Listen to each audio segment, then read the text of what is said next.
It's time for the Joel Oriend Show on 92.1 The Team, WCKR Hornell. Here's Joel Oriend. Good morning, everybody. We're here. The Stefon Diggs trade.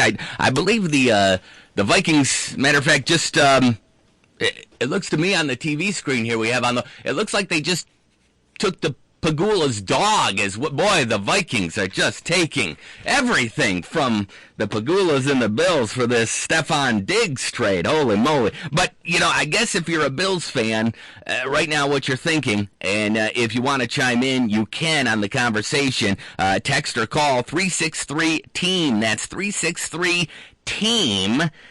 Is it all in? I mean, is this the year, right? So Tom Brady, TB went to TB.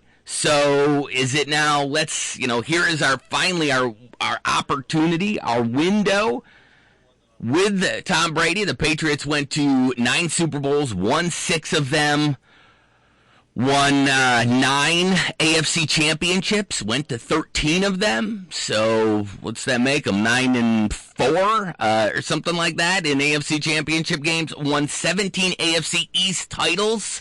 So it's been tough being in the AFC East with the Buffalo Bills. So, for the Buffalo Bills with the New England Patriots. So maybe this is the window and they feel like this is the right move. But, Tanner, I look at what Arizona had to give up for Hopkins, and they didn't have to give up that much, right? Now, granted, Hopkins is older, but wouldn't you have rather had DeAndre Hopkins than Stefon Diggs?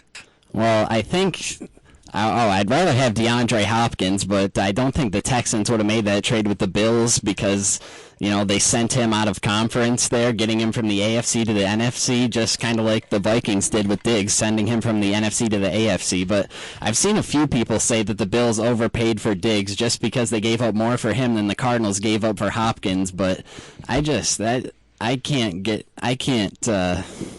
doesn't make sense to me. 2 totally different trades. And while we're on the topic of wide receiver trades, let's take a look at some recent ones. On March 11, 2017, the Patriots acquired Brandon Cooks and a 2017 fourth from the Saints for a 2017 first and third round pick. On April 4th, 2018, the Rams acquired Brandon Cooks and a 2018 fourth from the New England Patriots for a 2018 first and sixth round pick. On October 22nd, 2018, the Dallas Cowboys acquired wide receiver Amari Cooper from the Oakland Raiders for a 2019 first round pick.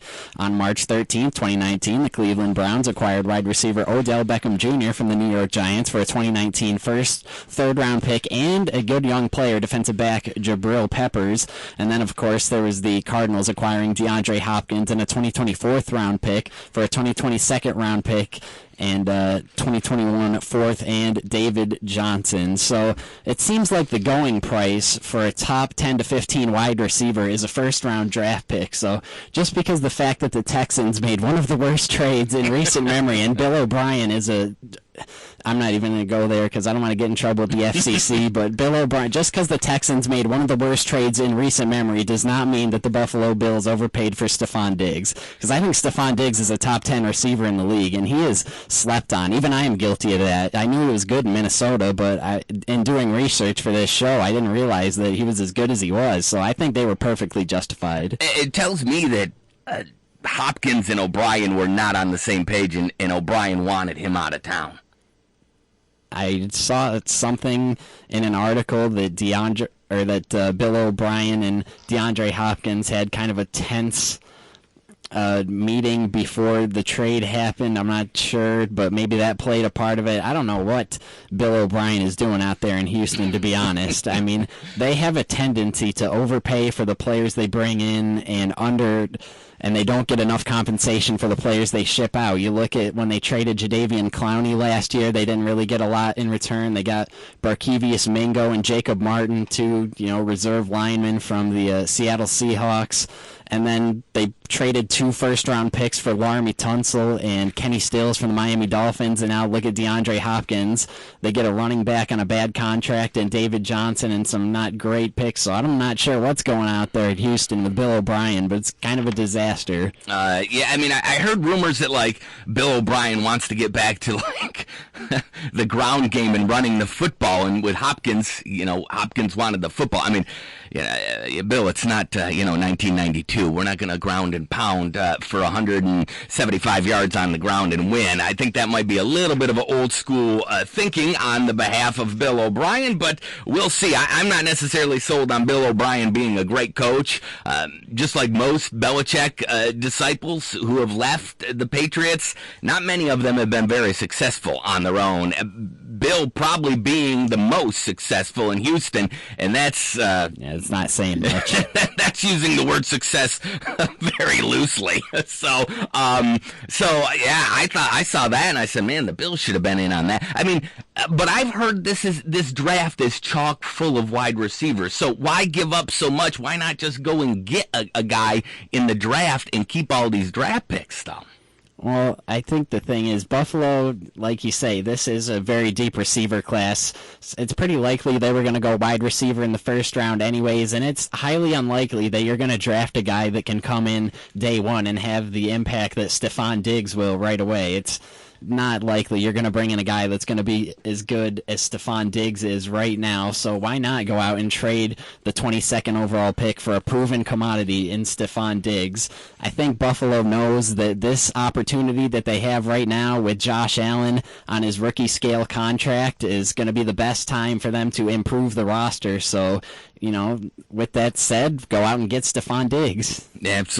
Absolutely. I mean, I think you got to have a go-to guy and a guy who might be able to, as they say, quote unquote, take the top off the defense, have a little speed. Now, so is Allen's in his second year? Is that correct? No, this is year 3 that he's going into. Okay, because I saw something that he has only started 20 games. I don't know if that's correct or not. I saw on Twitter that he has started 20 games.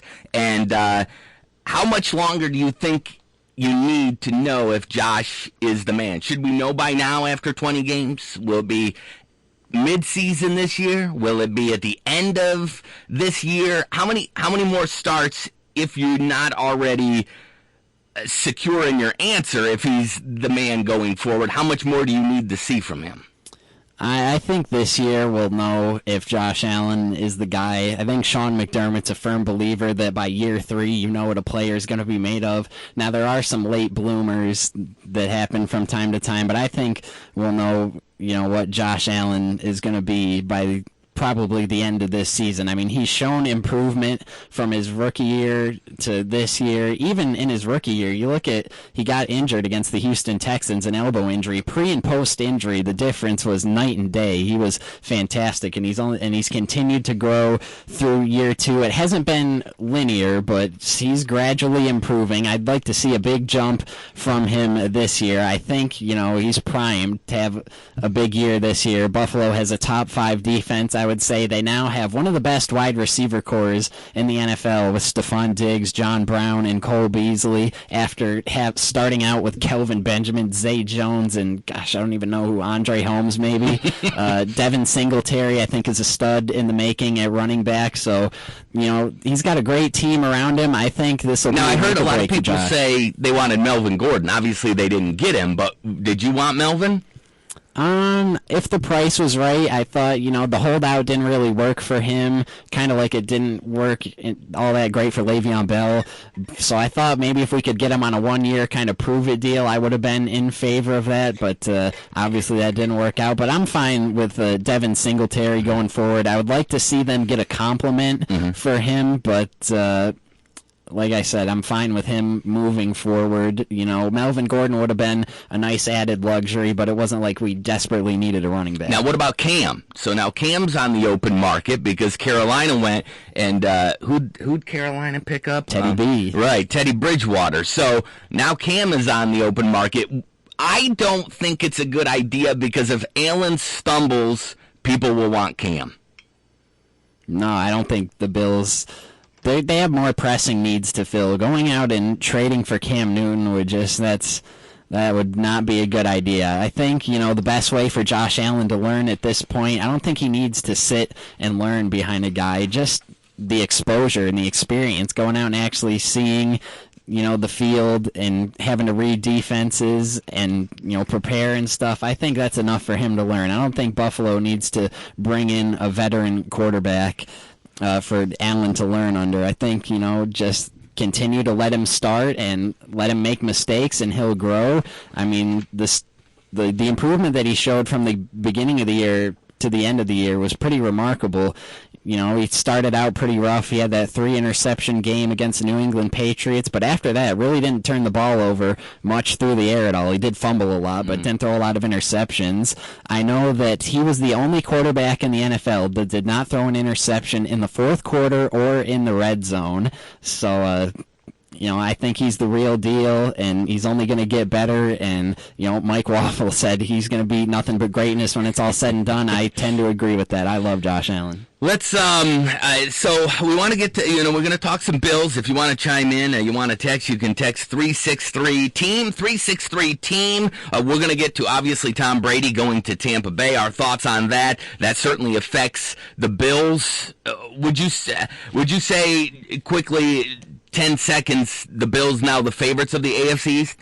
Yes, the Dolphins spent a lot of money, but they've still got a lot of holes to plug. And the Jets, they have a good roster, but they're the Jets, so they'll find a way to mess it up. And so I also want to give you a chance to win here if we can get to it and be able to pull that off, kind of reward you for listening. But we also want to talk about something extremely sad and shocking that happened recently. Legendary basketball and baseball coach at Jasper Troopsburg Central School, Tom Price, passed away a few days ago in a car accident, and it really caught everybody off guard. And Tom has been around for a long time. He coached at JT for 25 years.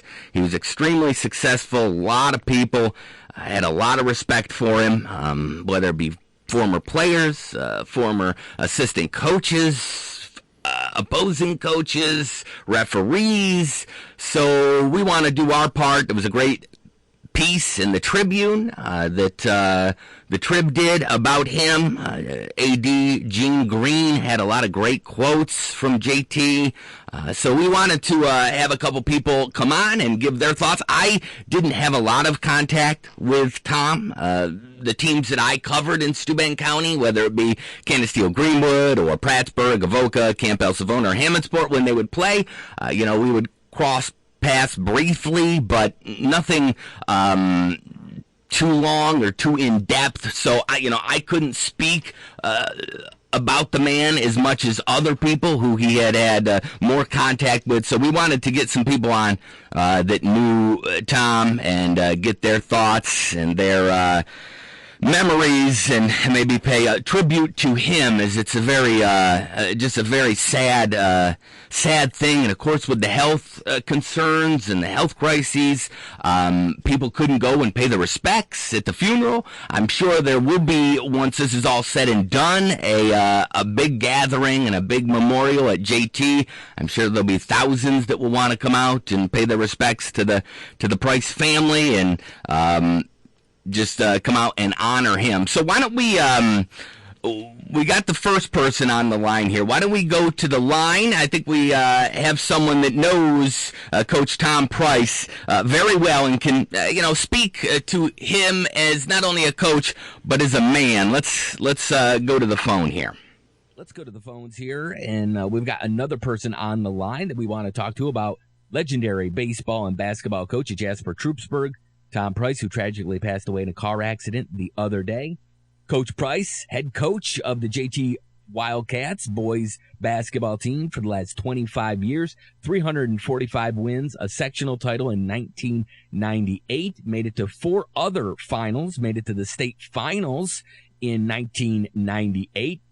He won 4 Coach of the Year awards in Section 5.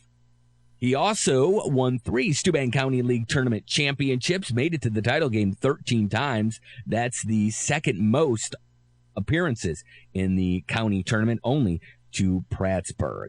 Let's bring on our next guest. It's Brett Benton. Brett, thanks so much for giving us a few minutes of your time. Yeah, no problem. Why don't you go ahead and start out with just giving your history with Coach Tom Price? I grew up basically with Tom.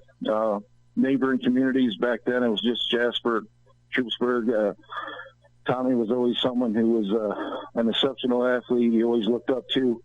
But as I got older, after both of us graduated from college, I had the fortunate of playing in adult leagues and adult tournaments with Tommy side by side, and that's when I really got to know what kind of person he truly was, and it was a true privilege just to play ball with Tommy.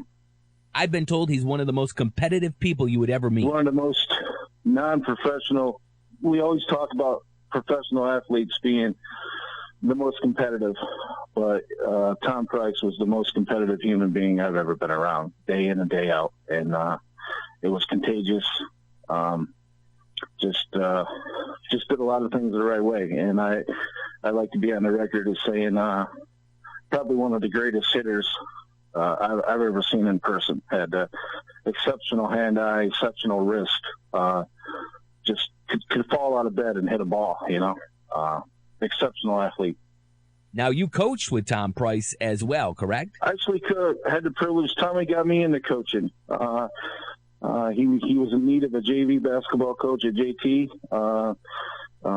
With his recommendation, along with the legendary Herb Baker, actually got me my first coaching job at JT, which turned into numerous other coaching positions. And what I learned from Tom on the sidelines was something that you could carry over to in other sports.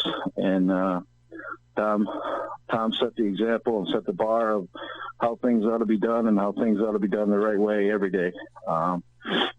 It was a privilege to know him.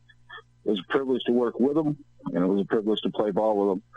But more importantly, it was just whether we were at each other's farm talking or having a conversation on the phone, he was just one of my people. Just one of my people. He'll be missed. Now, did you ever go up against Tom as a coach? Never went up against Tommy, and that's probably a good thing. Good thing. Never coached against Tommy. I had the privilege of officiating some high school basketball games for him. Tommy was always very gracious when you did a good job, but always very quick to let you know when you weren't working up to the abilities that should be required. But never. Good for me and my teams. Never coached against Tommy. Thank goodness. On the phone with us, Brett Benton. He played basketball with Coach Tom Price, coached alongside him, and reffed many of his games. Let me ask you, was he more competitive as a player or as a coach? I don't think there's any discrepancy. I think they both were. Tommy, from the time he hit the ground walking mornings, he was a competitive human being. And I never, like I said, played in a lot of adult leagues with him, played in a lot of tournaments with him. Bottom line is, Tommy liked to win. Tommy liked to win. But I always felt that he did it the right way, though. Yep. Hard work, determination, and grit went a long ways. Absolutely. But can't say as I saw any difference between Tommy, whether as an athlete or as a coach. It was all about the same. Sure. It was all about the same speed. When was the last time that you and Coach spoke? Actually, Tommy and I had the privilege of sitting through a ball game at the Blue Cross Memorial up in Rochester last Saturday at the sectional finals. Had some good conversation. Laughed about a few things. Talked about our kids. Tom and I probably spoke. If not every week, every other. And like I said, it was always with a laugh about something, and it always was a point. Usually with athletics and society as well. Like I said, I personally had the fortune of knowing Tom, and he'll be missed by many. He'll be missed by many. Where were you when you heard the news? I was at home, actually, just kicking around, trying to do some lawn work, and getting some things organized for spring. And actually, my wife's is an administrator in a local school district, so things have been kind of crazy as the weekend went anyways. And when the phone rang, I thought it would be another call involving what's going on with our society, and unfortunately, it wasn't. Everybody here at 92.1 The Team wants to just say thank you so much for coming on during this emotional time, giving your thoughts, your experiences, your memories with Coach Tom Price. I know it's a very difficult and emotional time. We appreciate you coming on and helping to memorialize him and to pay tribute to the great coach and man that Tom Price was. No problem. It was an honor to talk about Tom. Thank you. All right, there you go. Brett Benton, longtime friend of legendary coach Tom Price, played basketball with him, coached alongside him, and reffed many of his games at Jasper Troopsburg. Let's take a break. We'll come back with more of the Joel Oriend Show along with Tanner Saunders on 92.1 The Team. Ram Truck Month and the Jeep Celebration event all month at Maple City Dodge in Hornell. Buy a 2020 Jeep Grand Cherokee Laredo as low as $31,499. Price includes lease, loyalty, and first responder rebate. Or lease a 2020 Ram Warlock V6. 10,000-mile lease, only $324 a month. Plus tax and fees. Price includes lease, loyalty, and first responder rebate. While supplies last, hurry to Maple City Dodge for a test drive. Maple City Dodge, get the real deal every time. Ever go into a restaurant and you're amazed at all the delicious items on the menu? Giovanni's is like that. Giovanni's, Seneca Street, Hornell. Some people browse the menu and get something different every time. Then there's some who go in with the menu memorized and order one of those delicious subs or pizzas or wings or fish fries. And the list goes on. Scrumptious salads, the spaghetti, the ziti, fettuccine, mozzarella sticks, chicken tenders, straight fries, curly fries, fried dough, onion rings, potato skins. Giovanni's Restaurant, Seneca Street, Hornell. College Suppliers in Hornell is open for all your printing needs, scanning, faxes, email. College Suppliers, print quick at 15 Church Street in Hornell. Phone 587-9684.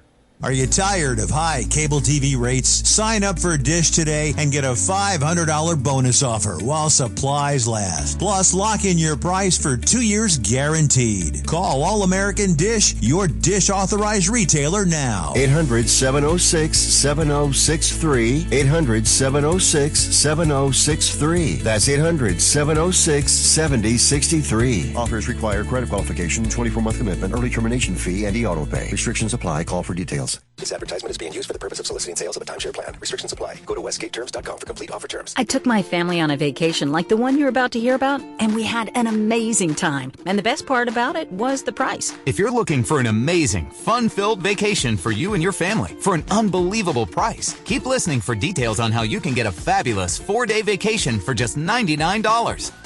Hey there, budget-minded travelers. Want a 4-day vacation package for just $99? Be one of the first 100 callers right now to Westgate Resorts to book this amazing offer. Westgate Resorts has your next dream vacation for just $99. Call right now to learn more. Call 800-883-1612. 800-883-1612.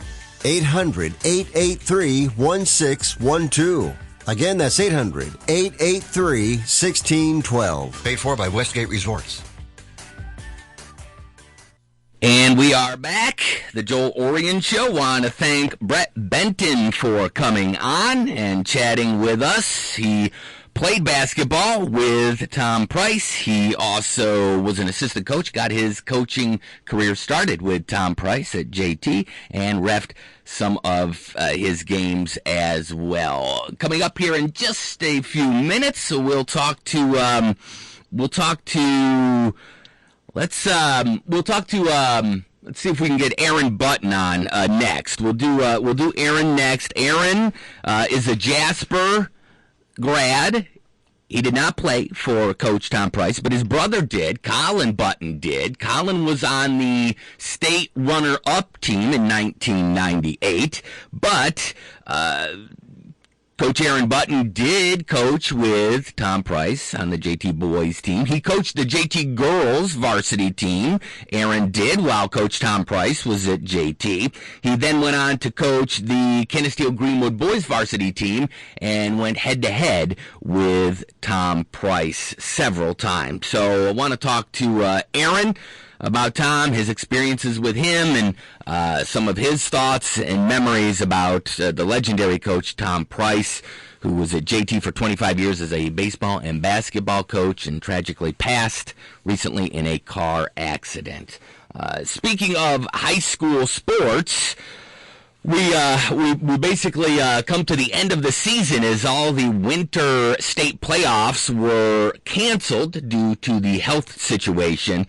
And some of you may know that the Avoca and Prattsburgh girls basketball programs have been combined probably over the last 2, 3, 4 years. I think Avoca went maybe 1 or 2 years without a girls team, and then they merged with Prattsburgh.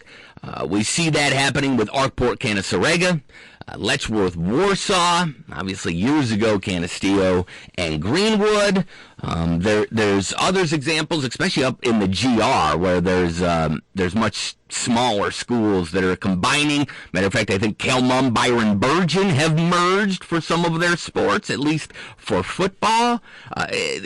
Football is probably the bigger one because you need more people on the team for football than you do basketball and soccer. So a lot of schools have been merging. There's talk of Hammondsport and Bradford. And there's also talk now, Tanner, of Prattsburgh and Avoca boys merging on the basketball side of things. And maybe if it happened 10 years ago when Avoca's program was down and really struggling and going through, several coaches and different, styles and different leaders, but when you have coaches, they have their own style, and that trickles down through the lower ranks, right? The JV, the modified, because if you're going to play a certain style of basketball, you want to start doing that at the younger level. So a lot of changes in systems and stuff like that. But now Mike Stowe really has Avoca rolling, and they've been really good over the last 2 or 3 years. It would just be a shame, Tanner, if they'd have to merge and those two teams wouldn't play each other. That would be quite the scene there. That would be kind of odd. I've only been a part of this rivalry for 2 years. I've been covering Prattsburgh and Avoca for around 2 years now, but I know with all the history, there's a lot of history between those two teams. So to see all that, see them merge together and all that kind of disappear, even though I've been covering these teams for such a short time, that just sounds inconceivable to me. I don't like the sound of it. It's like the Yankees and the Red Sox merging, or like the Bills and the Patriots. It's just weird.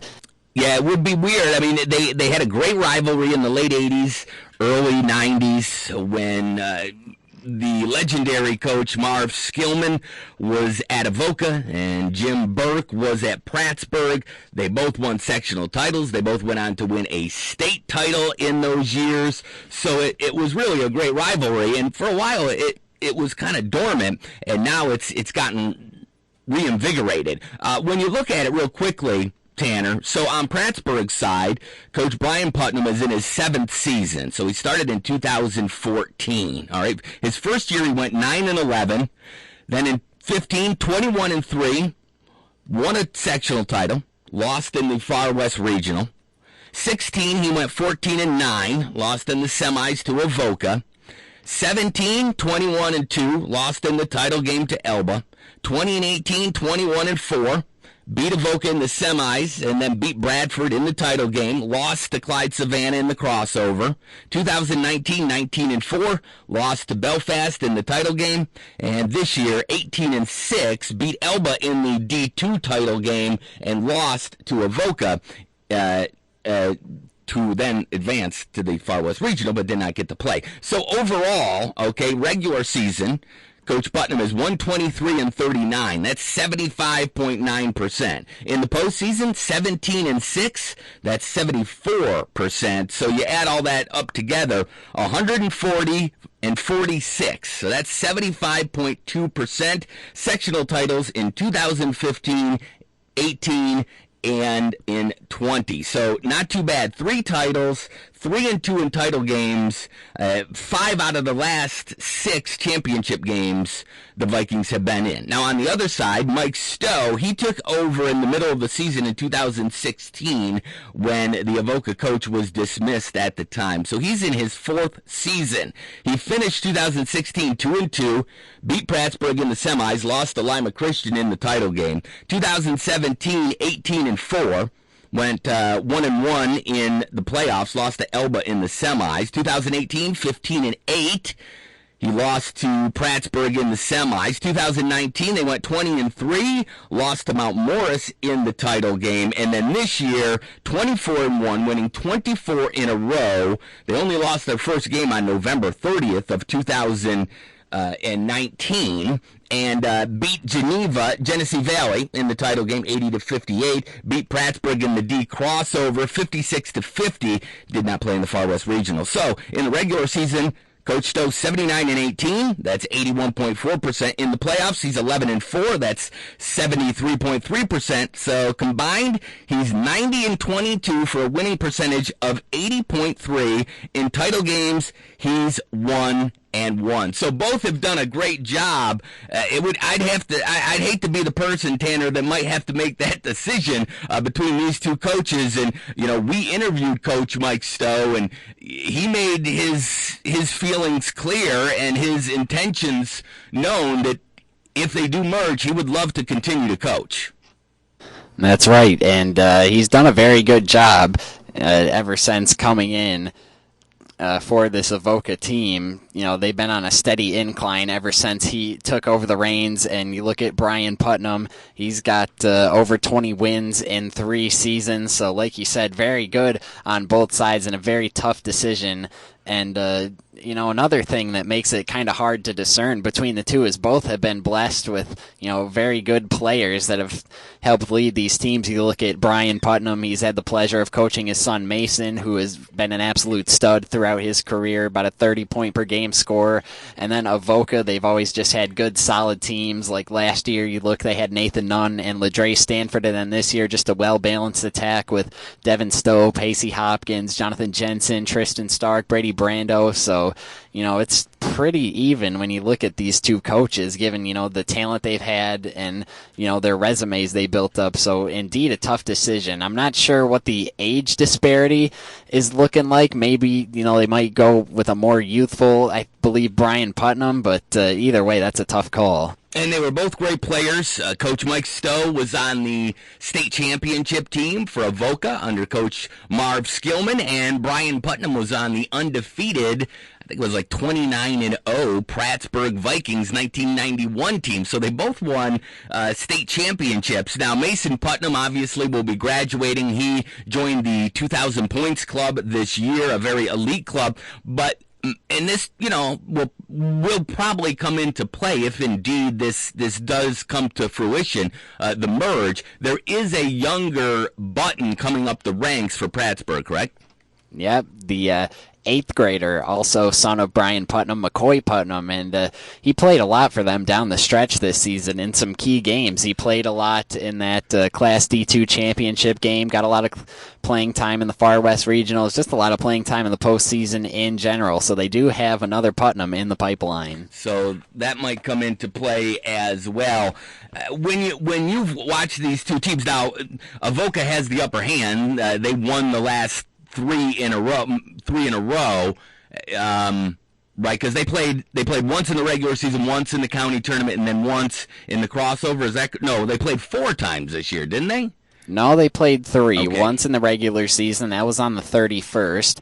Then they played in the Steuben County League Tournament title game, and then again in the Class D play-in game. Okay, so they did play 3 times this year. Avoca swept the 3 games They were fairly close games, though, but they did sweep the games. So you would have to give the advantage this year to Avoca. I'm not sure what their head-to-head record is, though, if you were to go back to 2016 to see, who has the better record. But it would be a very tough call. You'd hate to see either one of them. Let's hope that, the numbers, play out where they won't have to merge. Now, because Avoca is very senior-laden, correct?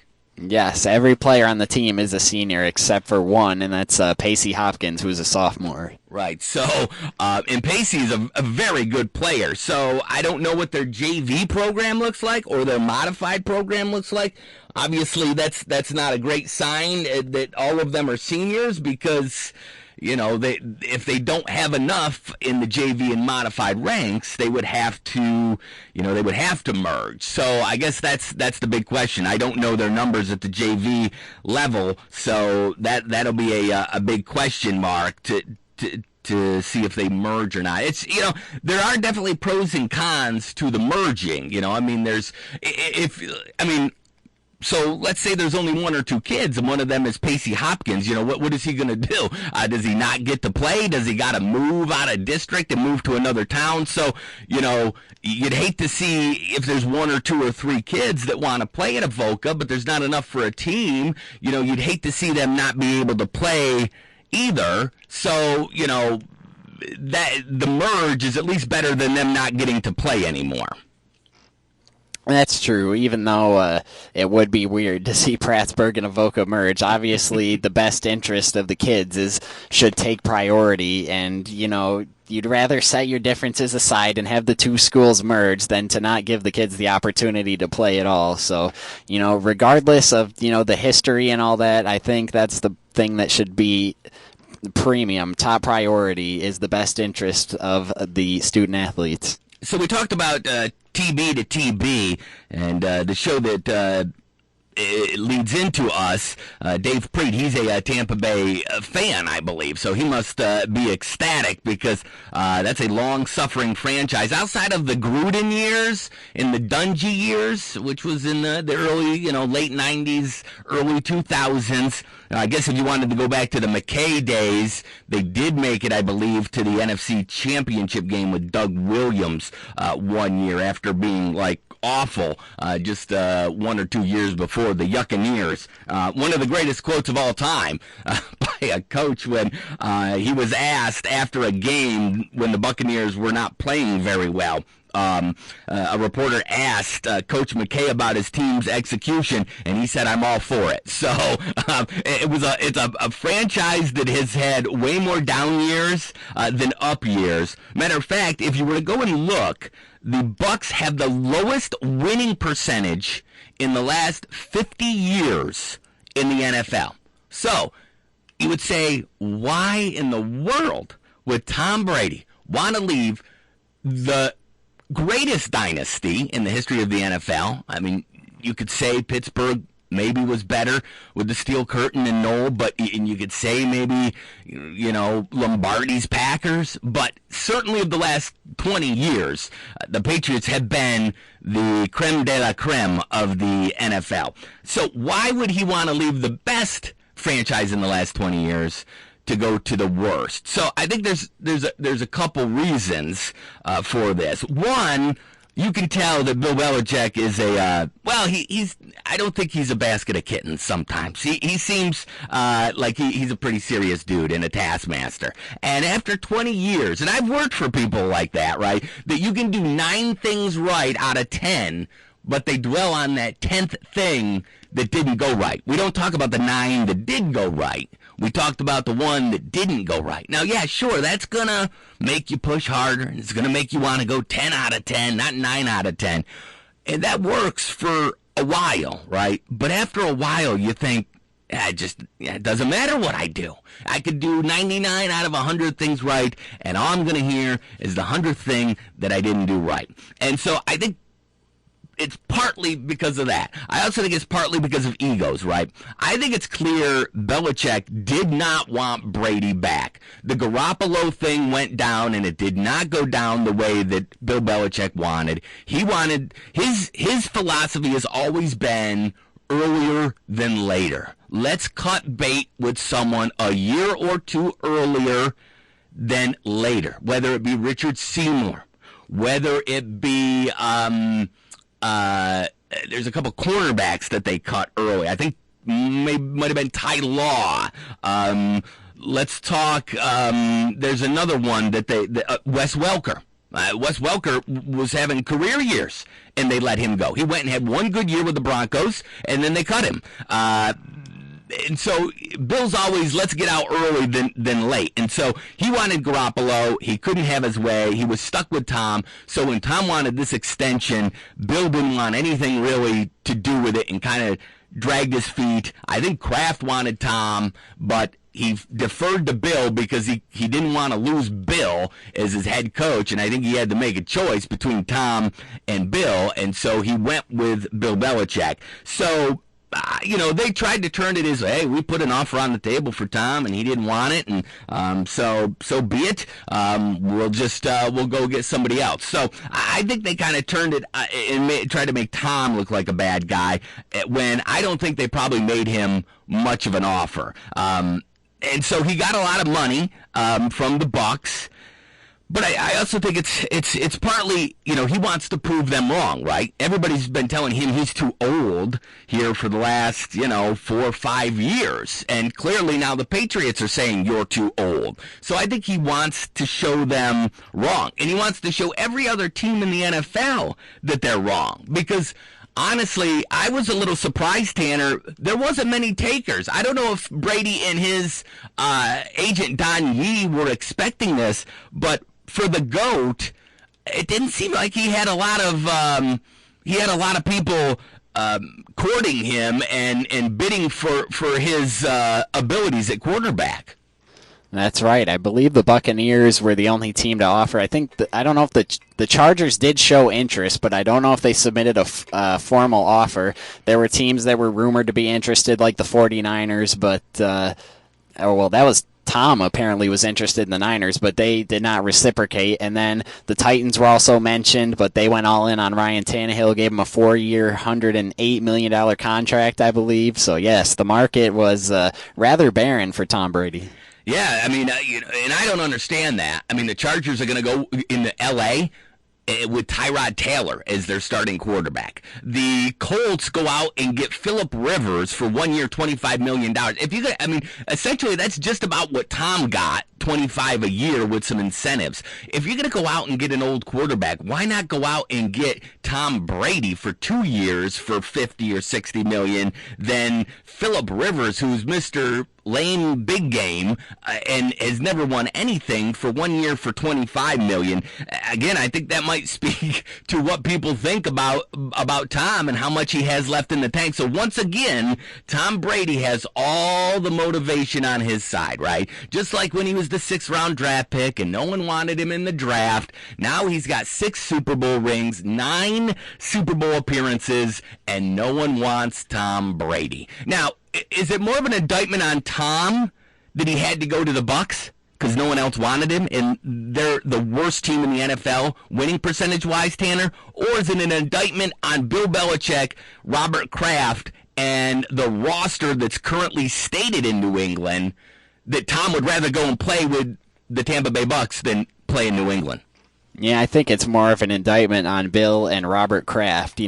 Looking at that, the playoff game that they lost there at Tennessee, Brady, he was still putting throws on the money. I think he can still play. It's just he had probably one of his worst supporting cast of his entire career that he had last season. Now, I think he part of it is maybe he's regressed a little bit and he's not that guy anymore that can elevate everyone around him, and he needs a little better of a supporting cast. But that roster that he was working with in New England was just terrible. I mean, Mohamed Sanu and N'Keal Harry can't separate or catch the ball. He was working with Benjamin Watson and Matt LaCosse at tight end.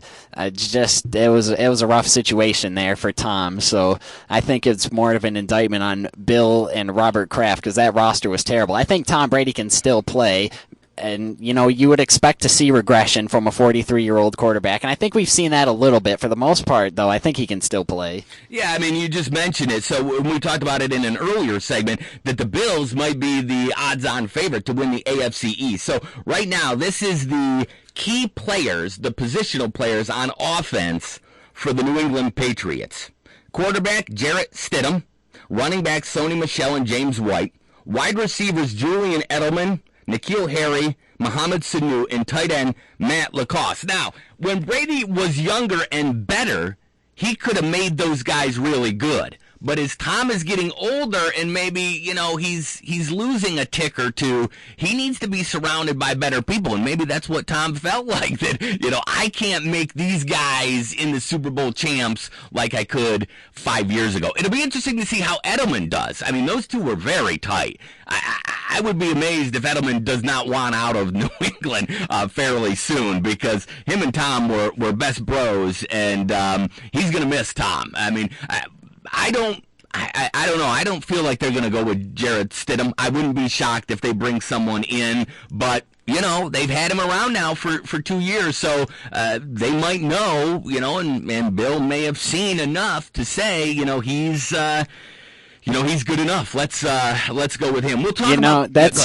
seems like a Bill Belichick type thing to trot Jarrett Stidham out there. I feel like Tom and Bill both want to prove that they can win without the other one. I feel like Bill Belichick wants to prove, all right, I can trot out a Jarrett Stidham and still go, 7-9, 8-8, just as much as Tom wants to prove, hey, I can go win without Bill Belichick. Yeah, I agree with you. I think that's part of it for both of them. There's no doubt about it.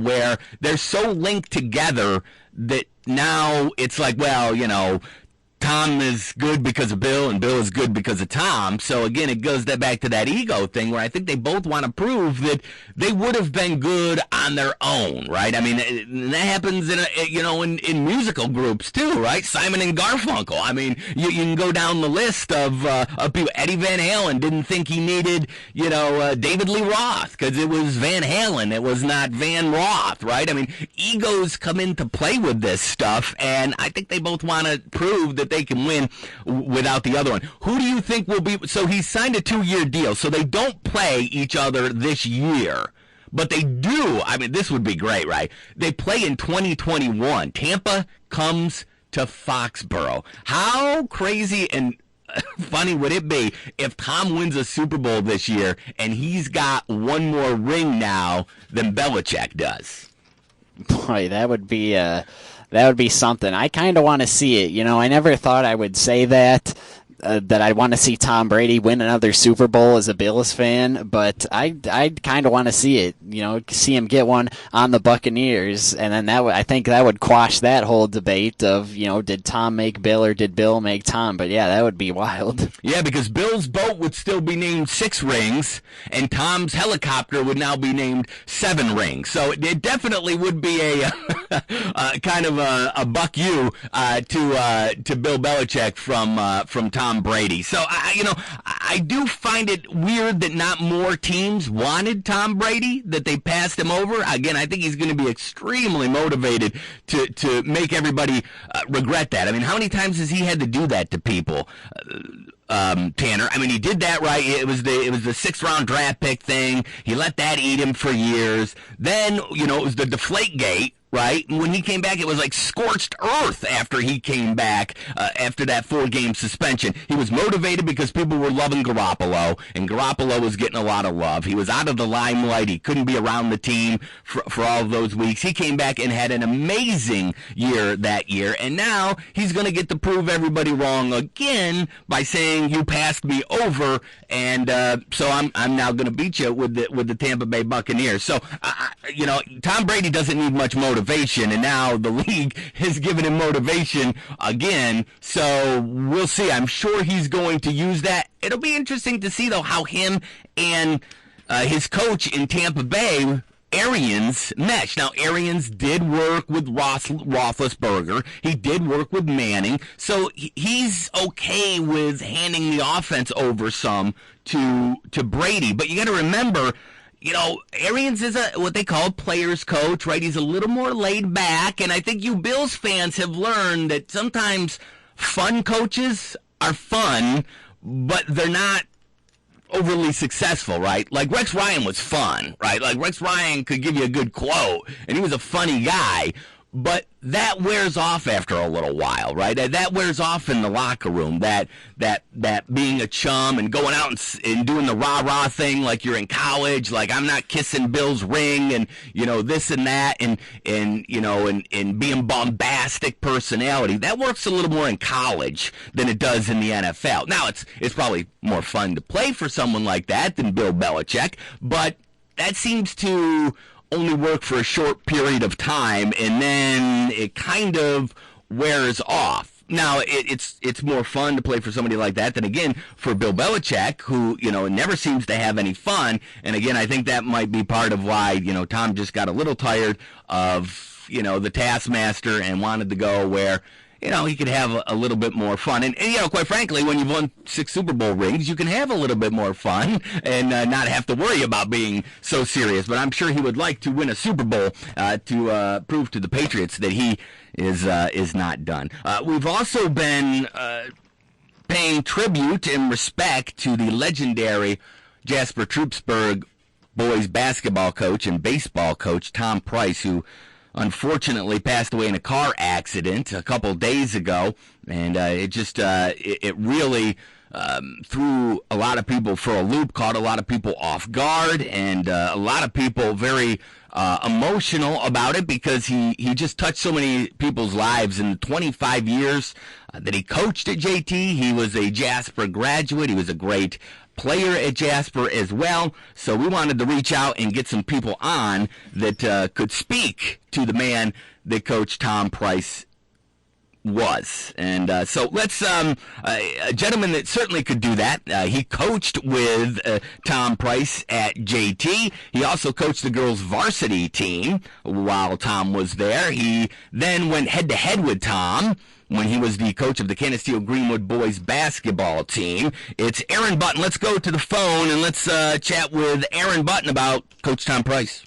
On the line with us, current Canisteo Greenwood boys JV basketball coach. He was the head coach of the JT varsity girls team. He also was the head coach of the Canisteo Greenwood boys varsity team and an assistant coach for the JT boys varsity basketball team. It's Coach Aaron Button. Coach, thanks so much for joining us. Thanks for having me, Joel. As I just mentioned, you coached with and against legendary basketball coach Tom Price. Go ahead and give us a little bit of your history and experience and time with Coach Price. Well, Tom and I actually started when we got out of college. We'd always been friends through high school, and when we got out of college, we both returned back to our family farm, so we both got into the farming industry, and we decided at the time nobody was doing a 5th and 6th program at Jasper Troopsburg, and I had a brother in the 5th grade, and he had a brother, Sam, in the 6th grade. So we started organizing these kids and getting them together and running practice. So that was the first coaching that we ever did together. It was our first coaching experience, and just a good story about this group. We took these kids down to Kawanesky Valley for a tournament, and it was the first tournament we'd ever been to, and we went in there and played the host team the first game and got beat by 35 points. So we kind of looked at each other thinking, what did we get ourselves into? Do we know what we're doing?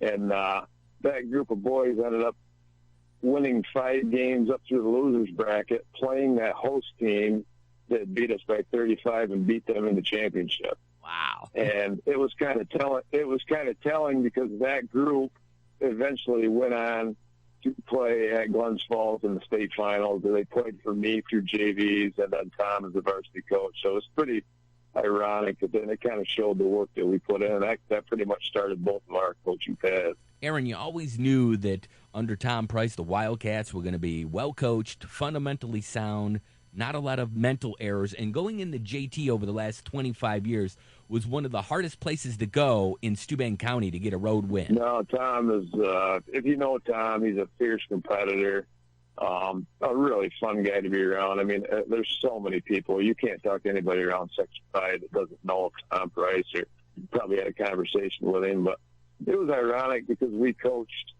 together as me and the JV coach, and then I had the opportunity to go to Canisteo and coach the varsity team, and he was glad that I got that opportunity. So then we kind of came competitors at the same time, and we were both competitive. But it was always fun because the first 2 years I was at Canisteo, we both had excellent teams. Both teams made it to the sectional finals both those years. And I remember the first time we played, it was at JT, and a little awkward going against the guy that you coach with and one of your best friends. And we both wanted to beat each other. There's no doubt about it. But I know that, and we happened to win that game. But the first person that called me the next morning was Tom, and we just talked about the game. And that was kind of how our relationship always was, even when we were competing against each other. And for a very competitive man, he was never about himself. He certainly didn't self-promote himself and brag about the wins he had and the awards he had won. He was really about the team and about the program. I read a story in the Evening Tribune when I was doing research from December 2016 when Coach Price won his 300th game, and it just so happened he won that game against Canisteo Greenwood, and the head coach of CG at the time was Colin Button, your brother, who was a former player for Coach Price. And Coach Price seemed to be more excited about your brother and his success coaching CG and how well Colin was coaching at the time, and he just seemed to be more proud of what his players had done post-basketball in high school, whether it be in sports or not in sports, than his own accomplishments. Yeah, that really sums up Tom in a nutshell. And I remember that it was ironic that he got his 300th win because Colin, my brother, took over at Canisteo Greenwood. I left and took the girls' job at JP because I had daughters coming through. And it was just ironic. And like you said, he obviously wanted to get that win, but he also, there was a lot of sense in him. He had pride in the fact that Colin had built his own program and you know, a former player, and that was what Tom was all about. Aaron, thanks so much for coming on and giving your thoughts and your memories of Coach Tom Price. I know that the Jasper, Troopsburg, and Steuben County boys basketball community is grieving over this loss. We appreciate you coming on. Well, I really appreciate you having me on, and it's a tough thing. The world lost a good man. Tom was proud of his 5 children as much as anything he ever accomplished on a basketball court, but I do appreciate you giving me the opportunity just to say a few things about him. Great job. We appreciate you coming on and being a part of this and giving your thoughts and sharing your emotions about Coach Tom Price. Thanks, Aaron. Have a great day. Thank you. All right, let's take a break. We'll come back with more. It's the Joel Oriend Show. Worlds collide. During Ram Truck Month and the Jeep Celebration event all month at Maple City Dodge in Hornell. Buy a 2020 Jeep Grand Cherokee Laredo as low as $31,499. Price includes lease, loyalty, and first responder rebate. Or lease a 2020 Ram Warlock V6. 10,000-mile lease, only $324 a month. Plus tax and fees. Price includes lease, loyalty, and first responder rebate. While supplies last, hurry to Maple City Dodge for a test drive. Maple City Dodge, get the real deal every time. Ever go into a restaurant and you're amazed at all the delicious items on the menu? Giovanni's is like that. Giovanni's, Seneca Street, Hornell. Some people browse the menu and get something different every time. Then there's some who go in with the menu memorized and order one of those delicious subs or pizzas or wings or fish fries. And the list goes on. Scrumptious salads, the spaghetti, the ziti, fettuccine, mozzarella sticks, chicken tenders, straight fries, curly fries, fried dough, onion rings, potato skins. Giovanni's Restaurant, Seneca Street, Hornell. College Suppliers in Hornell is open for all your printing needs, scanning, faxes, email. College Suppliers, print quick at 15 Church Street in Hornell. Phone 587-9684. Are you tired of high cable TV rates? Sign up for Dish today and get a $500 bonus offer while supplies last. Plus, lock in your price for 2 years guaranteed. Call All-American Dish, your Dish authorized retailer now. 800-706-7063. 800-706-7063. That's 800-706-7063. Offers require credit qualification, 24-month commitment, early termination fee, and e-auto pay. Restrictions apply. Call for details. details. This advertisement is being used for the purpose of soliciting sales of a timeshare plan. Restrictions apply. Go to westgateterms.com for complete offer terms. I took my family on a vacation like the one you're about to hear about, and we had an amazing time. And the best part about it was the price. If you're looking for an amazing, fun-filled vacation for you and your family for an unbelievable price, keep listening for details on how you can get a fabulous 4-day vacation for just $99. Hey there, budget-minded travelers. Want a 4-day vacation package for just $99? Be one of the first 100 callers right now to Westgate Resorts to book this amazing offer. Westgate Resorts has your next dream vacation for just $99. Call right now to learn more. Call 800-883-1612. 800-883-1612. 800-883-1612. Again, that's 800-883-1612. Paid for by Westgate Resorts.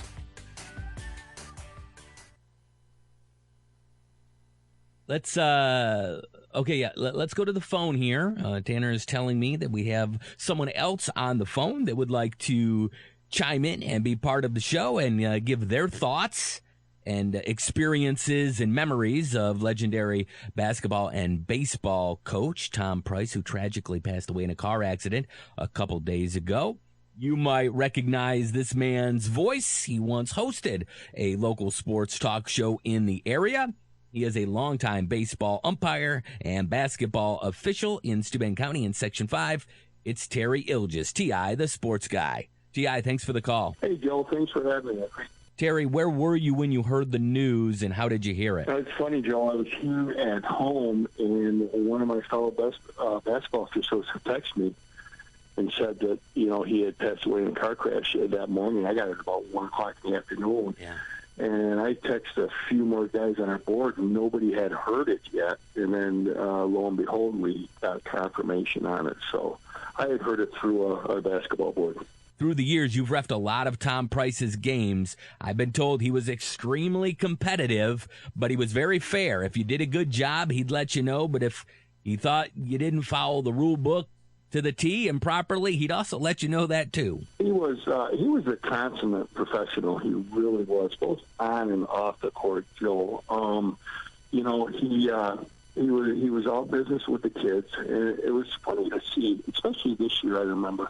I went down there very early in the year, and Lakeland Blake, they weren't very good, They weren't playing as a team. And then it went probably another month and a half later, and it was like 2 different teams. So I kept working and working and working, and those kids just bought into a system. And, and that's the mark of a good coach. You don't have to have the best players on the court, but if you can improve each and every week, that's something to be said for. And, it was always fun. It was always fun to go to JT because Tommy, he had a dry sense of humor. You never know what you're going to get from him. He could be in a bad mood, and he's still going to say something to you. He could be in a great mood, and he's still going to say something to you. You never know what's going to pop off. Yeah. A story I remember from this year, very funny story. I had lost a lot of weight over the summer, and I realized I had to order new basketball pants. Well, like I said, I had them the first game of the year, and they were on back order, and they hadn't come in. Well, I got down there, and he says, "My God, Terry, look at you. You're half the man you used to be." And we went on and talked a little bit, because I'll tell you what, you can't get away from Coach Price without talking about whether it's life in general or basketball or baseball or so as the game went on, I was struggling a little bit with my pants because they were a little too big. And right during play, I'm in front of his bench. He goes, "Hey, if you want, I can go halftime. I think I got some black suspenders at home." It just was that type of. I'm trying to referee and I'm laughing. It's just that type of guy that he was that, you never knew what to expect from him. The stats are just a small part of who Tom Price was and his legacy, but 345 wins, 5 Section 5 title appearances, 1 Section 5 title in 1998, state runner-up in 1998, making it to the final in Glens Falls in Class D, 4 Coach of the Year awards, 2008, 12, 14, and 19. And, oh, by the way, T.I., those 4 losses in the sectional finals, 3 of them came against private schools, 2 against Notre Dame Batavia and 1 against Lima Christian.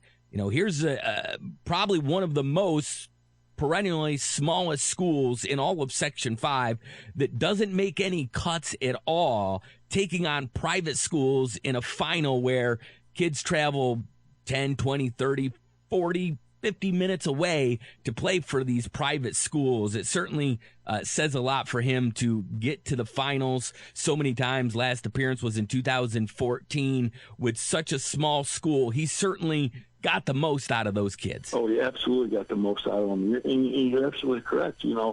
They don't cut. They're begging kids to play, 5th and 6th grade basketball,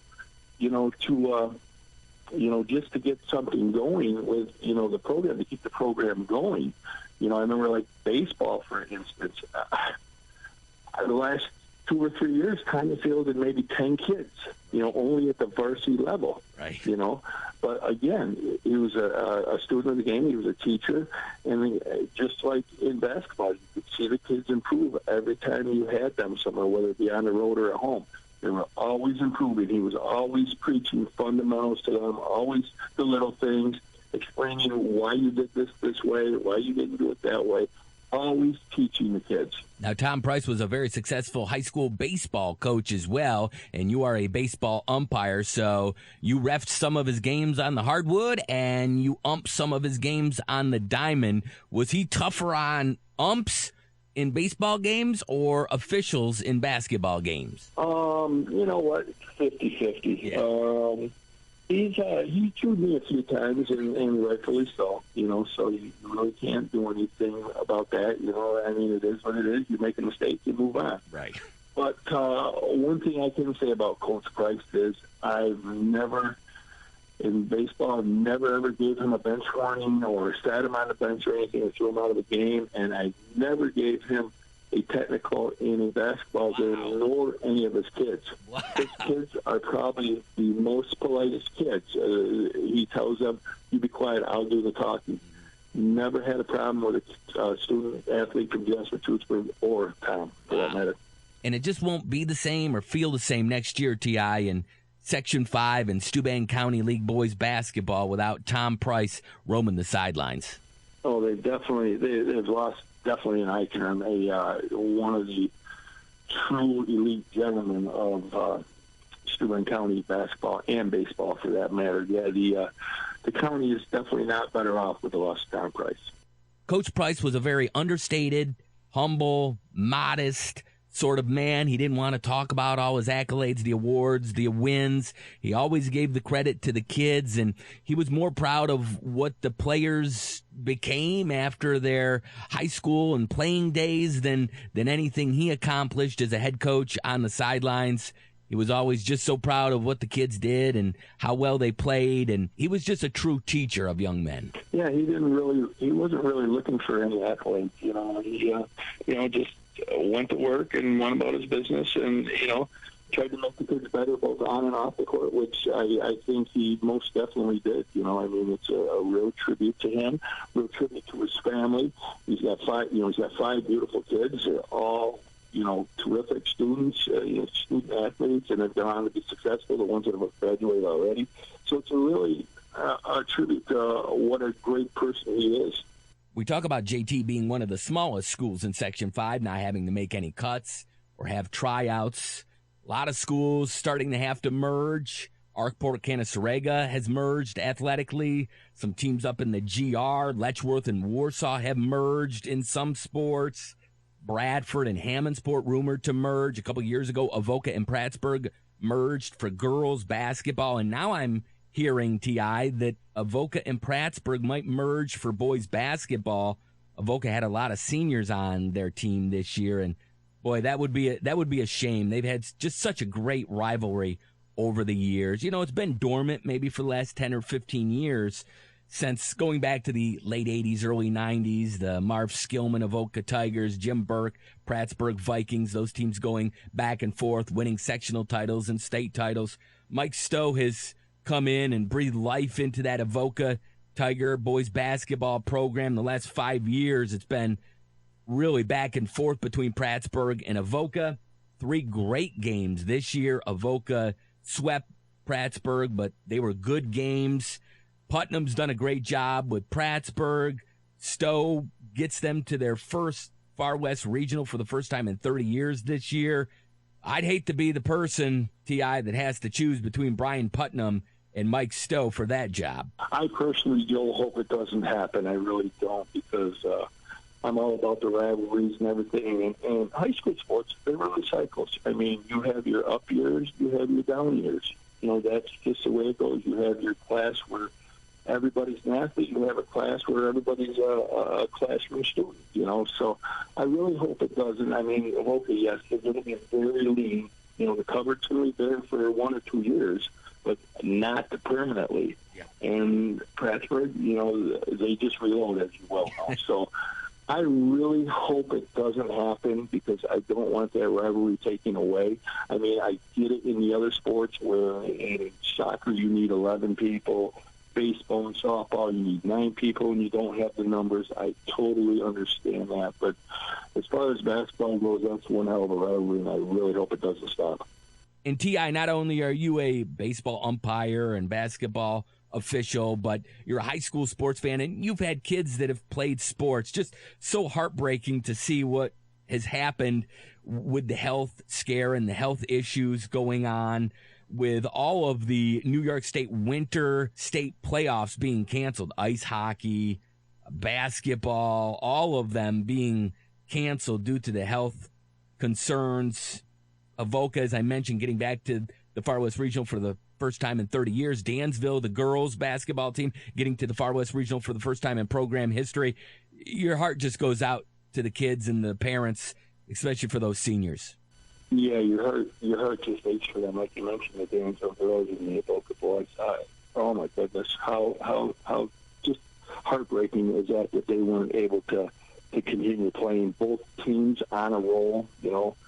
Avoca hadn't lost since the opening game of the year, and they were clicking on all 4 cylinders. I had them in the semifinals against Honeywell, and they blew them out by almost 50. Yep. You know, so I mean, it's just heartbreaking to see to not be able to see what they could do against the rest of the state. T.I., great chatting. Great to catch up with you. Wish it was under better circumstances.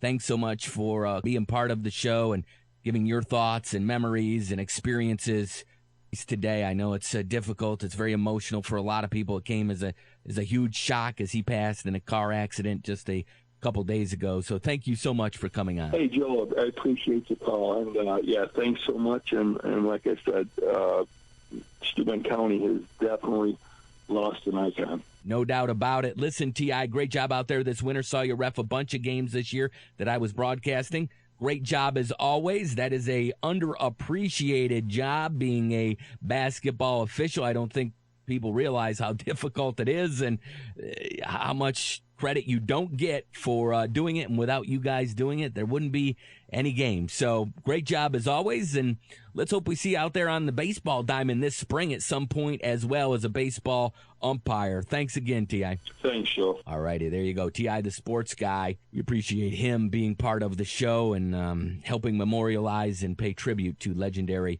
baseball and basketball coach at Jasper Troopsburg, Tom Price. Let's take a break. We'll be back with more on 92.1 The Team. Because of the coronavirus, area restaurants are closed, but many are offering takeout and delivery locally, including Classy Cafe, 188 Main Street, Hornell, Giovanni's, 119 Seneca Street, Hornell, Pizza King, 194 Main Street, Hornell, and the Italian Villa at 196 Seneca Street, Hornell is offering curbside service. Generally speaking, if you would like to order food from your favorite restaurant, call them first. In regards to billing insurance needs, call your insurance agent for any information you need. Governor Cuomo has ordered all personal care services such as hair and nail salons, tattoo or piercing salons, and related services to be closed to the public effective at 8 p.m. this Saturday, March 21st. He also declared for casinos, gyms, theaters, retail shopping malls, amusement parks, and bowling alleys to be closed until further notice. Keep listening for further updates. You don't have to wait for amazing deals on a new floor. Get spring Black Friday deals right now at Lumber Liquidators Flooring. This week, save up to 35% on gorgeous hardwood and waterproof vinyl floors. Plus, we can arrange for installation by professional, independent contractors. And with special financing, you can get started today. These are the floors homes are built on. Lumber Liquidators Flooring.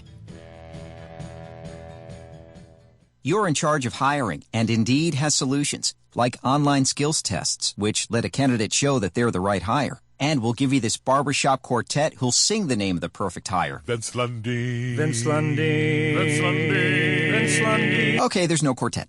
But skills tests, that's a for sure. See why independent research by Silk Road shows Indeed delivers 3 times more hires than any other job site. Visit Indeed.com/promo today and get a free sponsored job upgrade on your first posting. Terms, conditions, and exclusions apply. Last week, if you missed it, we had a Super Bowl champion on, Mike Waffle, Hornell native, Hornell grad. He was the defensive line coach of the New York Giants when they beat the New England Patriots in 2007. This week, we have a Hall of Famer on. He is a member of the Section 5 Basketball and Baseball Hall of Fame. He is also in the New York State Basketball Hall of Fame. He won several sectional titles in baseball.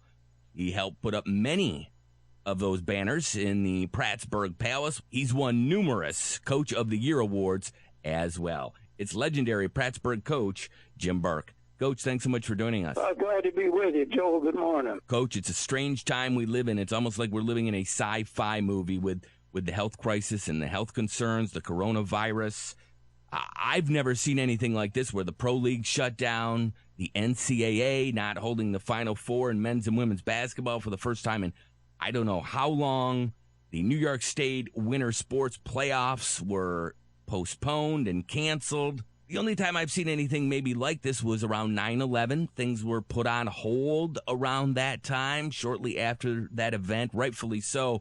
But, Coach, you've been around sports for a long time. Have you seen anything like this that we're going through and experiencing right now? Nothing comes close to what's going on right now. It's sad. Yeah. You feel bad for the seniors, especially, even in the colleges and the high schools as well. Being close to home, I feel bad for Avoca because I think they had a good shot to get to Glens Falls. Yes. And when you get there, you never know what's going to happen. Well, you mentioned the Avoca Tigers, and they have been on a tear probably the last 5 years or so. That program revitalized under Coach Mike Stowe. I have heard rumors, Coach, that the Prattsburgh and Avoca boys basketball program will be merged like the Avoca and Prattsburgh girls program has been merged over the last 2, 3, 4 years. It would be a shame because Prattsburgh and Avoca have had some great games over the years. You guys had a great rivalry in the late 80s, early 90s. That's been reignited here over the last 5 years or so. It'd be a shame to see those two programs merged and lose that rivalry in boys basketball in Steuben County. Well, first of all, I'm not in favor of any combining of teams unless it's absolutely necessary. Mm-hmm. And it looks like it's getting close to that in, between Avoca and Prattsburgh and Hammondsport and Bradford. I know nothing definite has been decided. A lot of discussion is going on. A lot of people aren't going to be very happy. But for the overall picture, if it has to happen, you got to do it because you're giving kids an opportunity to play where they wouldn't be playing if you didn't do that. Right. And if this happened, go ahead. People are mainly, concerned about basketball in the area. Yeah. Well, there's other sports too. Right. And, if you combined and a couple kids that might have been on a basketball team might be getting cut. Well, there's other sports now, venues that they can go to where they might be able to perform at a high level. It's given an opportunity for more sport. Like we combined with the Avoca for track, and we've got like 12 kids, I think, running track, and they have enjoyed it, and it's an opportunity that they never would have had, and they're being very successful at it. So it does have its pros too. Mike's been at the finals the last 2 years. I think Plattsburgh has been in the championship game with the last 5 years, at least 4 of the last 5 years. I feel sorry for the people that got to make those decisions. Well, that is true. That's probably why they make the big bucks. That is going to be a very, very difficult decision if indeed those two programs merge. Let me ask you about Mason Putnam. He joined the 2,000 Points Club, a very elite club. Only 7 players in the history of Section 5 boys basketball have scored over 2,000 points. His dad was a great scorer as well, a great player. He played for you in the early 90s. He was on that 1991 state championship team, the undefeated team. You coached a lot of great players. You saw a lot of great players. Tell me about Mason Putnam. Did you see this coming with Mason? Did you see, Coach, that he was going to be such a terrific player? Well, when I saw him as a freshman, I had a good inkling of what was in store in the future. The kid, first of all, forget basketball, he's just an outstanding individual, wonderful person, very considerate of others, has no ego, but he's been in the gym at school at 6 o'clock, I think, every morning over the years, in the weight room, shooting, working out. He's earned everything every accolade that he's received. Sure. He's just hardworking, great work ethic. And again, most of all, what a great kid. He'd make a great son-in-law. Let me ask you about your former team, the Plattsburgh Vikings. They brought home another title this year. The Vikings won the Class D2 championship, beating Elba at the Blue Cross Arena. Your thoughts on your former team? Yeah, no complaints from my end on the program. And the JVs, don't forget, they went 20-0 this year. Wow. And yeah, they got some talent coming there. Wow. One thing we might lack, though, we need to find that one big kid. Well, they've certainly been on a great run. They're 3-5 in finals since 2015, making it to the finals 5 out of the last 6 years. They are certainly a powerhouse in the D's in Section 5. I want to ask you about this, and we can go into more detail on another day when we have more time. This is a global topic, a bigger topic in Section 5 athletics. The private schools versus the public schools. You faced many private schools in your time. C.G. Finney, North Star Christian, Lima. You had a great relationship with Batavia Notre Dame coach Mike Rapone. You guys played each other almost every year in the regular season and then sometimes faced them in the postseason. We're going to talk about Tom Price, legendary JT coach, here in just a couple minutes. He made it to 5 sectional championship games, one in 1998. The other 4 he lost. 3 of those came at the hands of a private school. 2 to Batavia Notre Dame, 1 to Lima Christian. JT, just like Plattsburgh, a very small school. They probably don't even make cuts when it comes to most sports and basketball, yet all of a sudden they're taking on a team maybe in the semis or the finals of sectionals that, are able to recruit kids that live 20, 30, 40 minutes away that come to that school specifically to play sports. Hammondsport is a great example. Hammondsport, 3, 4, 5 years ago, made it to like the sectional semifinals for the first time in a long time. And they run into a team in the semifinals of sectionals that had only been in existence for like 2 or 3 years. And the Lakers lost. I forget the score, but that game was in Dansville. And it was just, you just felt bad for the Hammondsport kids who, they don't make any cuts at that program. And they're going up against a team that's, getting the best of the best in their surrounding area that don't live necessarily inside the school district. So it's just a tough call, Coach. It's heartbreaking to see when, small schools that are public that don't have a lot of kids go up against the private schools who sometimes have the best of the best when it comes to sectionals. Yeah, you got a good point there, Joel. I know one thing, though. Section 5 is trying to put these teams in an appropriate classification. But that, even doing that, that's not the answer, because now you take them out of D and you put them in, say, C1. Right. Well, those C1 schools don't want them up there right. Because they're going to beat the C1 schools. Right. So I wish they would, I don't know. I love playing them during the regular season. And because the competition is good, and we develop great relationships with Notre Dame. But if at all possible, I think it'd be nice if they could put them in their own sectional class. Instead of, like you say, poor Hammond Sport hasn't been to a final in years. They get an opportunity, and they get knocked off by a school that's only been in like 2 years. It's crazy. And the privates want to stay in D. They don't want to move up to A or the highest classification. They definitely would like to stay in D. I mean, it's almost a guaranteed trip to the state. Well, that is true. They do not want to jump up to any higher classification. And Section 5 is really in a no-win. They've kind of grandfathered the private schools in now.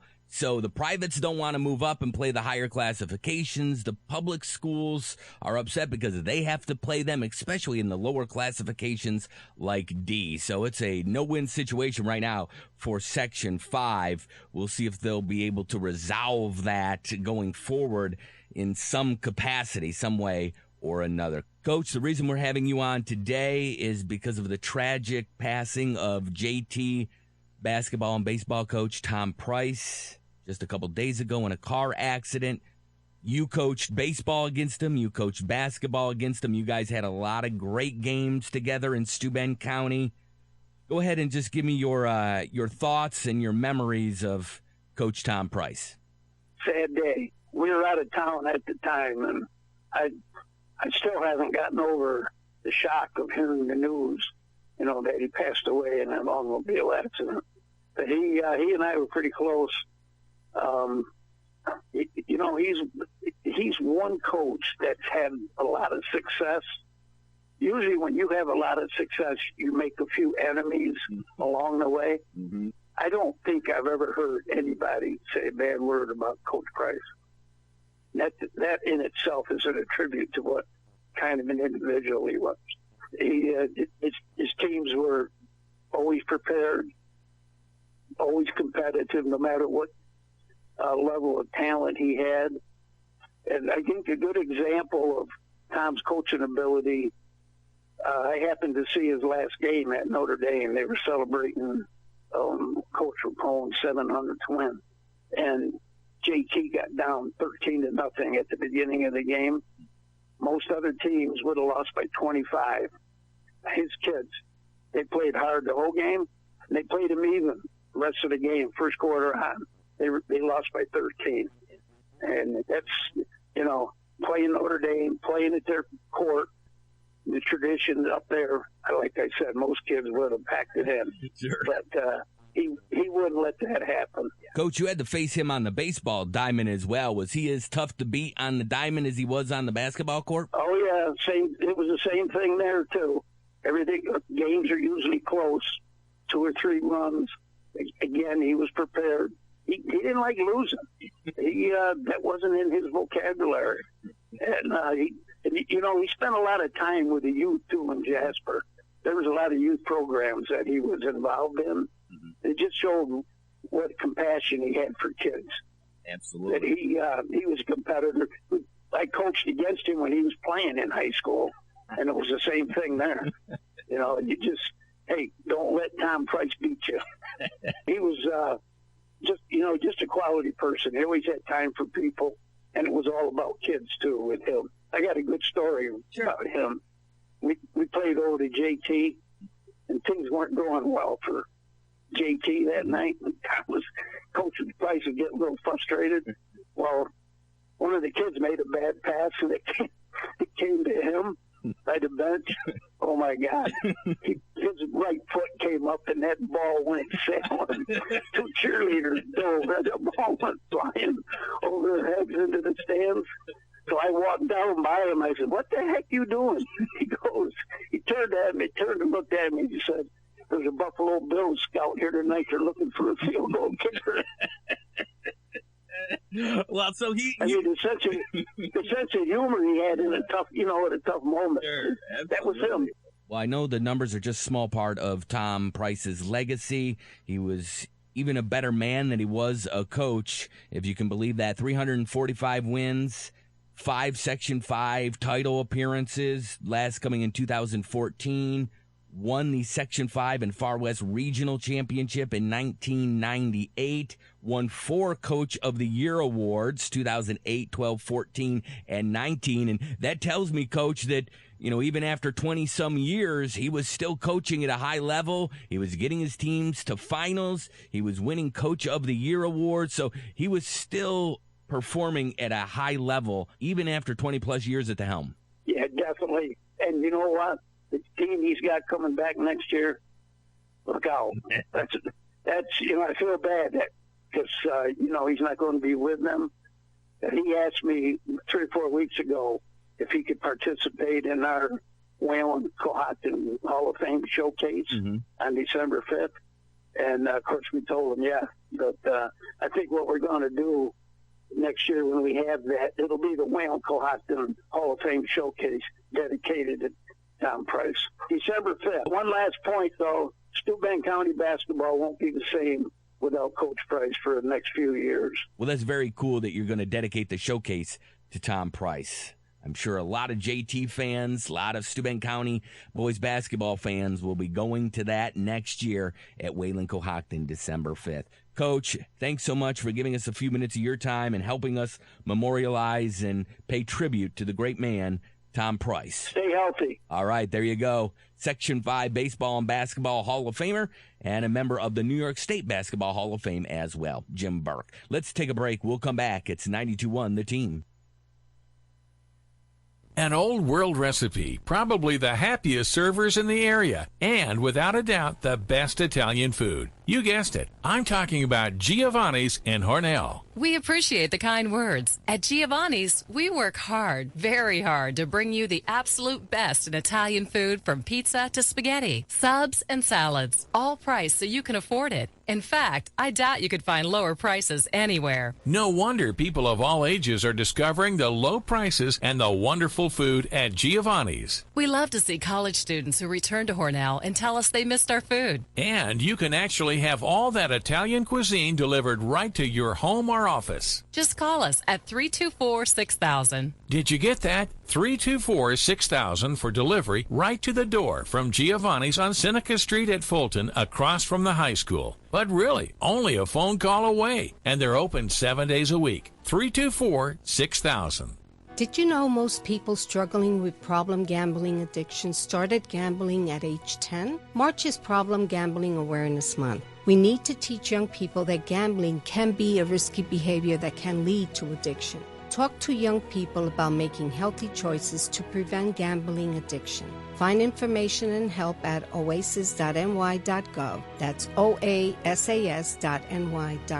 Sponsored by New York State Office of Addiction Services and Supports. Attention homeowners. Do you have a house that's in need of serious repairs? Do you have tenants that never seem to make their monthly payments? How about code violations, past due taxes, or maintenance costs you just can't afford? Then call my friends right now at Quick Cash Offer. They specialize in buying any home, no matter how ugly the situation. Turn that problem property into cash right now. It's just that simple. One call and you can get rid of that home headache forever. They buy the ugliest houses with instant closings, instant cash, and huge savings. Plus, there are no realtor fees, no listing fees, and no repair costs. Just cash in your hands for that painful property. They're buying a few more houses in your neighborhood this month. So take advantage of this cash offer and call Quick Cash Offer now. 800-780-1431. 800-780-1431. That's 800-780-1431.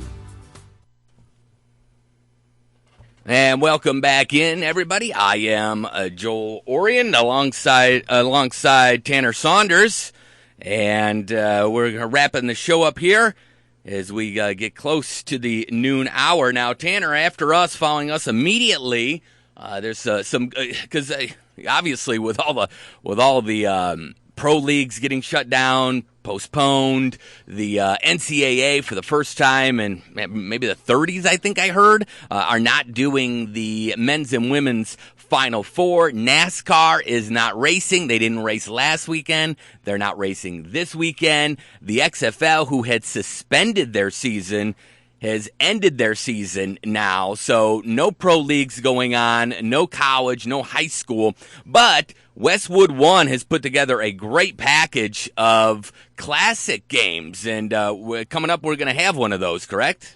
Yep, that's right. And you mentioned it. March Madness has turned into March Sadness this year with the coronavirus outbreak, but don't fear, because Westwood One is here, and they are providing us with a couple blasts from the past for March Madness. First, right after us, as Joel mentioned, at 12 p.m., the first game they'll be broadcasting is the 2008 first round, Davidson versus Gonzaga. On the call for that one, Brad Sham and John Thompson. Then, after that, the 2008 championship, Kansas versus Memphis, with Kevin Kugler, John Thompson, Bill Rafferty, and Jim Gray on the call. But that's not it. Tomorrow at noon, they will have two more games. The first one, the 2013 second round, FGCU versus Georgetown, with Scott Graham and John Thompson on the call. And then after that, the 2016 championship, Villanova versus North Carolina, Kevin Kugler, John Thompson, Clark Kellogg, and Jim Gray on the call. So those will be some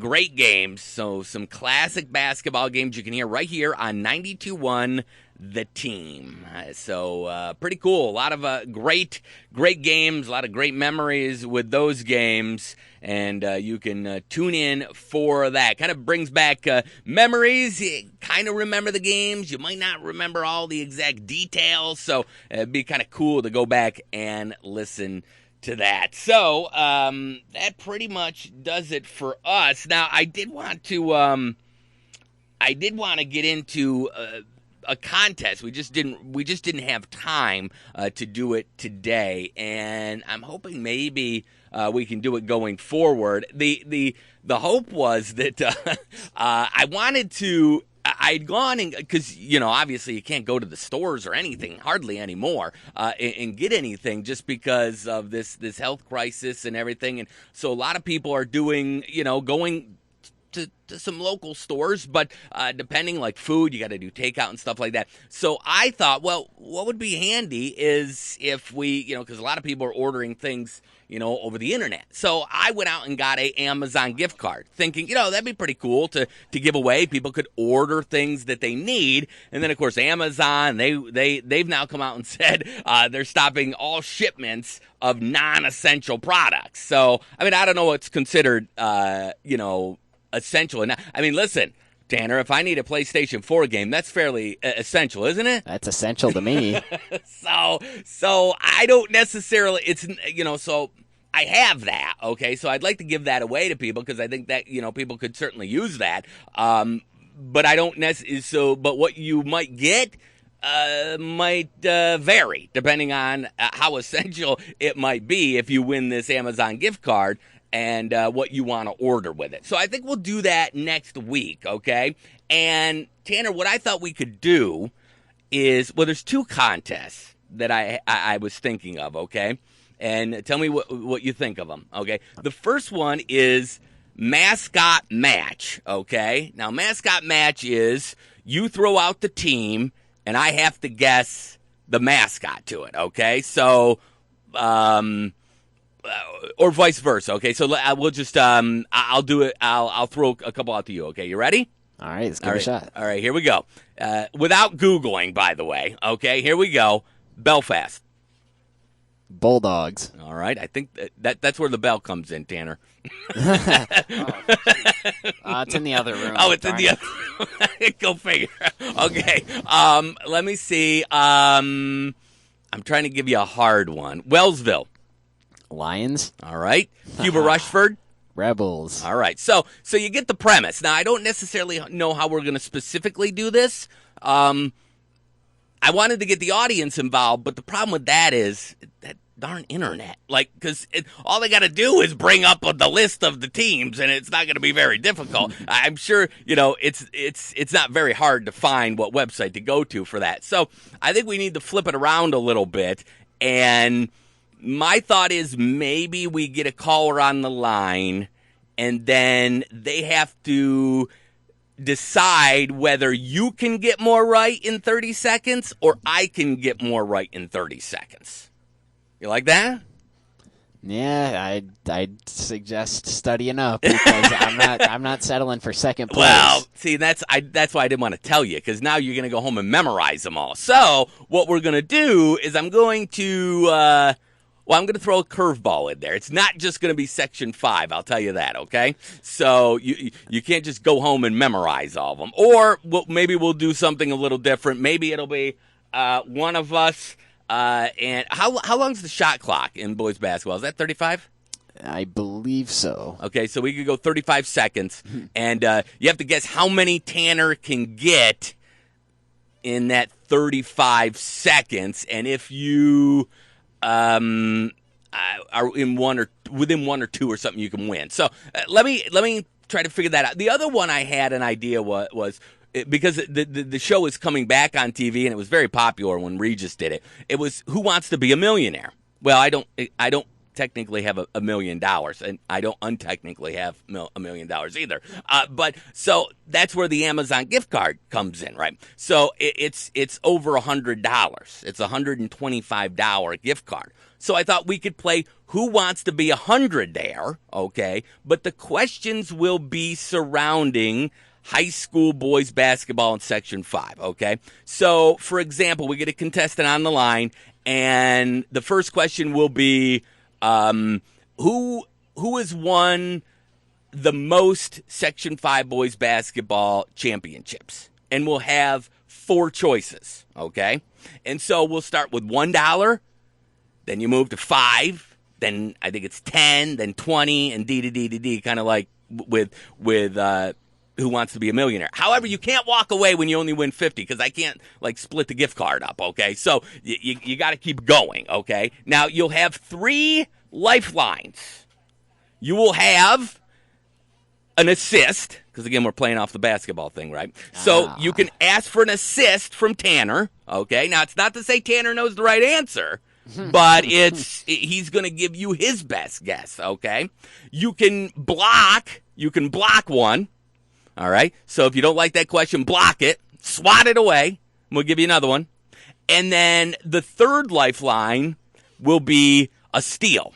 So you can take one of the answers away, all right? And that'll get it down to 3. And what we'll do is we'll try to make it easy questions to harder questions, okay? And we'll start out with, Section 5, maybe winning percentage, sectional title appearances, and then we'll work our way up as we get closer to the final question, Far West Regional, and then state championship questions. Now, Section 5 will be involved even at the state. It'll be like, how many, I don't want to tell you the question because you'll Google it over the week. I don't trust anybody with Google because now everybody's just home in front of the Google machine. So you'll get it. It'll be around with Section 5 teams, okay? And you'll get choices. This isn't open-ended questions because that would be extremely difficult. So I think that could be the way, and then we could work our way up to the final question. And if somebody, gets it wrong at whatever 50, then we can get another contestant on the line and work our way back up to that. So I think does that sound good? You think we can pull that off, Tanner? Yeah, I think we can do it.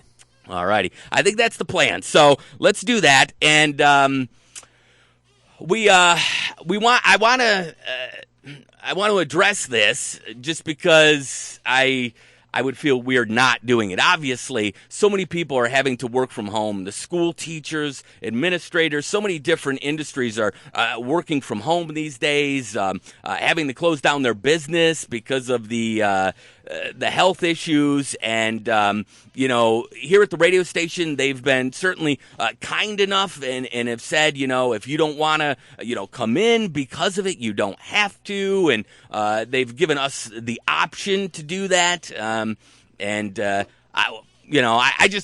I suppose I could be doing this from home, but I just wouldn't feel right doing this show from home in my footed pajamas. So I feel like I got to come in and not just be like laying on the couch and doing the show. And so we really appreciate WCKR and WLEA for allowing us to come in and do this show on 92.1 The Team. And obviously today's show wasn't the smoothest of all time. And so I've thought about it, and, I think, at least for me, I can't speak for Tanner, but we're not, it's supposed to be essential employees only working and leaving and everything. And I feel like, in a way, we work in radio and we provide essential things to people. Hopefully some entertainment, some information. WLEA does a great job of bringing you local and regional news. So I would like to continue to do the show and be here next week and thereon. I think we've got some momentum rolling with the show. And, I would hate to leave the show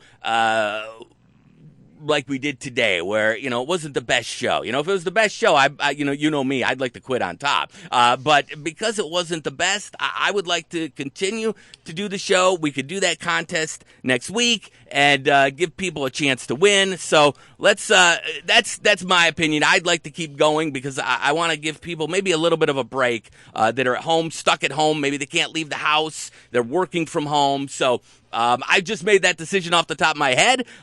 So we'll see going forward, but I'm really enjoying this. I'm enjoying, being here with Tanner and the opportunity that they've given us here at 92.1 The Team. So hopefully we'll talk to you next week. That is the plan, but you never know with this situation. It is extremely fluid and always changing. So that does it for us. For Tanner Saunders, I am Joel Oriend. Thanks so much for listening. Hopefully we'll be back right here, 10 a.m. next week. Don't forget, Westwood One's got classic basketball college action for you next, right here on 92.1 The Team. Be good, everybody. If not, have fun trying. We'll catch you on the flip side.